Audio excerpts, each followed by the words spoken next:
जो ग्रह बड़ा तांडव मचा सकते हैं, शनि राहु केतु, वो इस महीने मात्र दृष्टा भाव से देख रहे होंगे इस खेल को।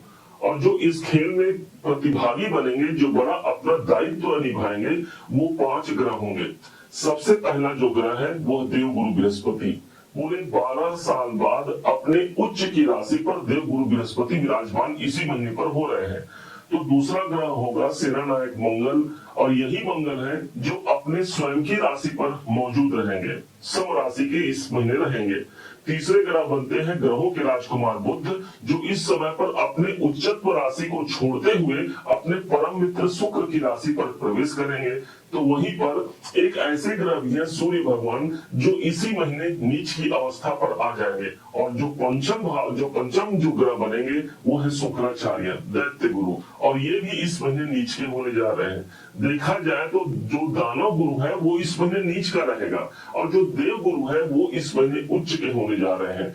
क्या होगा ये बड़ा खेल, क्या निकलेंगे परिणाम आपके अपने राशि मेष राशि को, इस पर इसको जानने के लिए आइए चलते हैं इस गोचर के मैदान में और समझते हैं क्या कुछ निकलकर सामने आने वाला है। हम आपको डेट वाइज बताने जा रहे हैं जिससे आपको भली भांति समझ में आए। जो सबसे पहला ग्रह होगा और वो होगा बुध। ठीक 2 अक्टूबर को यही बुध जो इस समय पर आपके छठे भाव पर चल रहे हैं, छठे भाव से मुक्त होते हुए सप्तम भाव पर प्रवेश कर जाएंगे। सप्तम भाव आपके व्यापार का है, आपके दाम्पत्य जीवन का है। तो व्यापारिक गतिविधियों को आगे बढ़ाने के लिए बुध को वैसे भी व्यापार के कारक ग्रह कहा गया है, इसलिए व्यापारिक गतिविधियों को आगे बढ़ाने के लिए एक अच्छा गोचर निकलकर सामने आता है।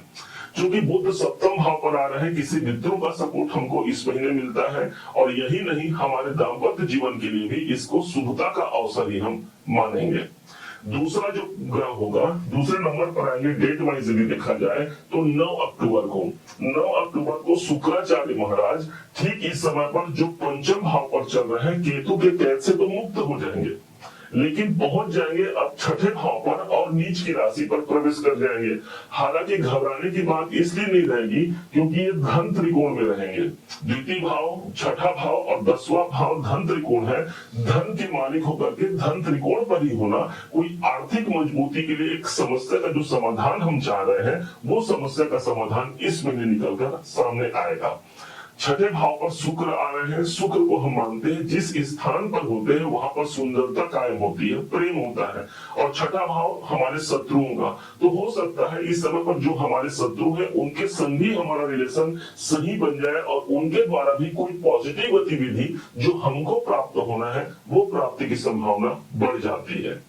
तीसरा ग्रह जो आता है इस समय पर और वो है सूर्य भगवान। सूर्य देव का गोचर ठीक तारीख में यदि देखा जाए तो 17 अक्टूबर को सूर्य जैसा पराक्रमी ग्रह जो हमारे छठे भाव पर है, इस छठे भाव से भी आगे निकल जाते हैं और प्रवेश कर जाते हैं 7वें घर पर, जहां पर ऑलरेडी पहले से सूर्य मंगल देव विद्यमान रहेंगे।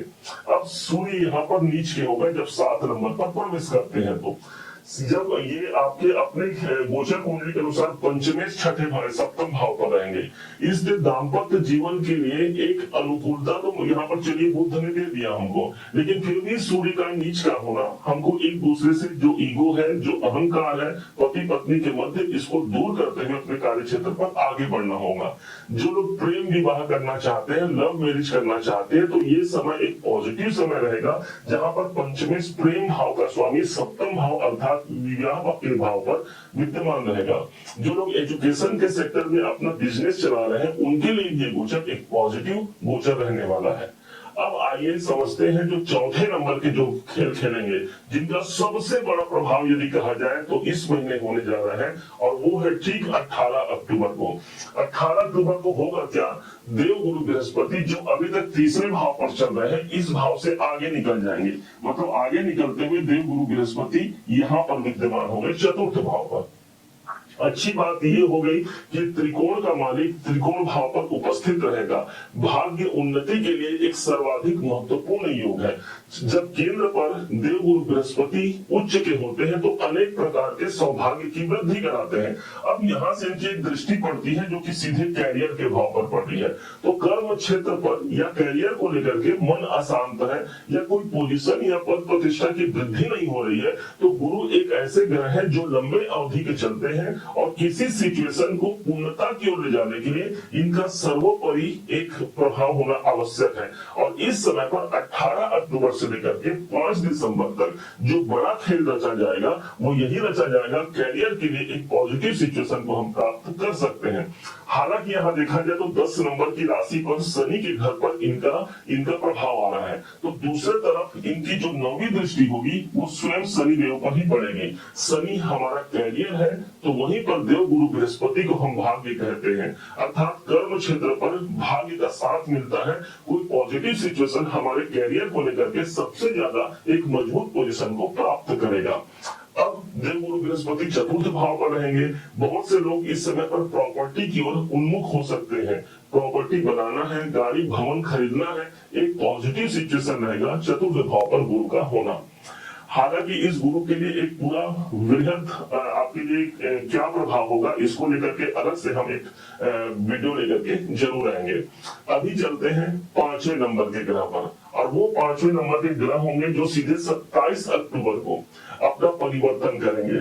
ध्यान दीजिएगा, मेष राशि के तो ये अपने ही राशि के स्वामी है मंगल, और इस समय पर चल रहे हैं सप्तम भाव पर। हालांकि अच्छा पोजीशन है, सप्तम भाव पर अपने सम मित्र की राशि पर है और आपके स्वयं की अपनी राशि पर दृष्टि डाल रहे हैं। लेकिन 27 अक्टूबर को जैसे ही अष्टम भाव पर जाते हैं अपने ही घर पर मौजूद रहेंगे। भाई अपने राशि का स्वामी अपने घर पर मौजूद रहेगा, कॉन्फिडेंस की वृद्धि रहेगी, स्वास्थ्य संबंधी कोई दिक्कत है उससे बाहर निकल करके हम अपना काम पूरा कर पाते हैं। क्योंकि अष्टम भाव हमारे रुकावट और बाधाओं का है, और मंगल को कहा गया हमारी एनर्जी, हमारी शक्ति, अर्थात जो प्रॉब्लम है, जो बाधा है, उससे बाहर निकलने के लिए या उससे लड़ पाने के लिए, उससे जीत हासिल करने के लिए ये मंगल हमारा सपोर्ट करेगा जो अष्टम भाव पर विद्यमान रहेगा। अब कुछ लोग ये भी कह सकते हैं कि कैसे मंगल के 8वें घर पर जाने से प्रॉब्लम आ सकता है क्योंकि आपके राशि के स्वामी है। तो मैं बताना चाहूंगा आप लोगों को कि जब भी कोई अपने लगन का, पंचम का और नवम का स्वामी 6, 8, 12 पर भी चला जाए तो उस स्थिति में उसको अष्टम भाव का दोष नहीं पड़ता, या यूं कहें कि जब वो अष्टम भाव पर रहे तो आप उन प्रॉब्लमों से आप बाहर निकल रहे हैं ना। तो ठीक मंगल जब अष्टम भाव पर रहेंगे तो हम अपनी परेशानियों से बाहर निकलते हुए अपने रिसर्च के कार्य पर आगे बढ़ते हैं, कुछ समस्याओं से बाहर निकलते हैं, क्योंकि इसकी अगली जो जर्नी होगी वो भाग्य उन्नति की जर्नी होगी, अर्थात एक बेहतर भाग्य की कामना भी ये मंगल हम तक पहुंचा जाएगा। अब प्रश्न उठता है क्या इस महीने उपाय करने चाहिए जिससे ये महीना हमारा सर्वश्रेष्ठ साबित हो, जो हम अपना कार्य पर फोकस लगा कर रखे हैं उस कार्य पर कैसे हमको सफलता की प्राप्ति हो जाए। तो ध्यान रखिएगा इस पूरे महीने खास करके 17 तारीख के बाद सूर्य देव नीच के होने जा रहे हैं, तो इसलिए भगवान सूर्य पर जलाभिषेक करना, उनको प्रणाम करना एक अच्छा प्रभाव रहेगा। तो दूसरे तरफ शुक्र भी नीच के होने जा रहे हैं, तो मात्र स्त्री शक्ति का सम्मान करना, पत्नी हमारी जो होती है वो साक्षात शुक्र है, तो उनसे अपना रिलेशन सही रखना, उनको मान सम्मान देना, और इत्र का दान यदि आप किसी देवी के मंदिर में या अपनी जीवन साथी को आप कर पाते हैं, ये एक पॉजिटिव सिचुएशन रहेगा और बड़े परिणाम से हमको जोड़ जाएगा। उम्मीद है आप सबने इसे समझा, आप सबने इसे जाना है। यदि आपने इसे समझा है, जाना है और मेरे समझाने का प्रयास यदि आपको सार्थक लगा हो, मेरे समझाने का तरीका यदि आपको सार्थक लगा हो, तो हर बार की भांति इस बार भी अपना प्यार भरा लाइक और कमेंट करना कभी मत भूलिएगा। और हाँ, यदि अभी तक आपने चैनल को सब्सक्राइब नहीं किया है, सब्सक्राइब जरूर कीजिएगा। पुनः एक बार फिर आप सभी का दिवस बहुत मंगलमय हो, इन्हीं शुभकामनाओं के साथ। जय श्री राम।